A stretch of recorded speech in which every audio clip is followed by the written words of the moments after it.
എറണാകുളം ചെല്ലാനത്ത് വാഹനങ്ങൾ നശിപ്പിച്ച് അജ്ഞാത സംഘം ഒരു ഓട്ടോറിക്ഷ കത്തിക്കുകയും 2 സ്കൂട്ടറുകൾ കനാലിലേക്ക് തള്ളിയിടുകയും ചെയ്തു. ആക്രമണത്തിന് പിന്നിൽ പ്രദേശത്തുള്ള ലഹരി സംഘമെന്ന സംശയം കണ്ണമാലി പോലീസ് അന്വേഷണം ആരംഭിച്ചു. അർച്ചന കൂടി ചേരുന്നുണ്ട്. അർച്ചന, എപ്പോഴാണ് ഈ സംഭവം ഉണ്ടായത്? ഇത് ഈ അജ്ഞാത സംഘമെന്നാണ് ഇപ്പോഴുള്ള വിലയിരുത്തൽ. നിലവിലെ വിവരങ്ങൾ എന്തൊക്കെയാണ്? അവന്തിക, സംഭവത്തിൽ നിലവിൽ പ്രതി പിടിയിലായിട്ടുണ്ട്. ചെല്ലാനം സ്വദേശി തന്നെയായ ശരത്താണ് ഇപ്പോൾ കണ്ണമാലി പോലീസിന്റെ പിടിയിലായത്. ഇന്നലെ 12 മണിയോടെ, പുലർച്ചെ 12 മണിയോടെയാണ് ഈ സംഭവം നടക്കുന്നത്. ആദ്യം ഒരു ഓട്ടോറിക്ഷയാണ് ഇത്തരത്തിൽ കത്തിച്ചത്. തുടർന്ന് ആൽബിൻ എന്നയാളുടെ ഓട്ടോറിക്ഷയാണ് കത്തിച്ചത്. അവിടെ അദ്ദേഹം എത്തിയതോടുകൂടി തന്നെ ഇത് കത്തി പൂർണ്ണമായി നശിച്ചിരുന്നു. പിന്നീടാണ് 2 സ്കൂട്ടറുകൾ ഇത്തരത്തിൽ കനാലിൽ തള്ളിയിട്ടതായി വിവരം അറിയുന്നത്.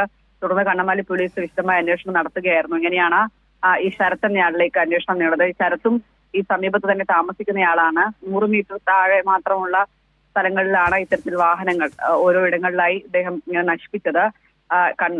ലഹരി സംഘമാണോ പിന്നിൽ എന്നൊരു സംശയമുണ്ട്. ഇദ്ദേഹം എന്തെങ്കിലും ലഹരി ഉപയോഗിച്ചിരുന്നോ എന്താണ് പ്രധാനമായും പറയുന്നത്. കാരണം ഈ ഓട്ടോറിക്ഷ ഡ്രൈവർ അടക്കം പറയുന്നത് ശരത്തുമായി യാതൊരു തരത്തിലുള്ള പ്രശ്നങ്ങളും ഇല്ല, തങ്ങളെല്ലാം വെള്ളത്തിൽ പോകുന്ന ആളുകളാണ്, സൗഹൃദമുള്ള ആളുകളാണ്, എന്തെങ്കിലും ലഹരി ഉപയോഗിച്ച് ചെയ്തതാണോ എന്നറിയില്ല എന്നാണ് ഇവരൊക്കെ പറഞ്ഞത്. എന്തായാലും പോലീസ് ഇതിൽ കൃത്യമായ അന്വേഷണം നടത്തുന്നുണ്ട്.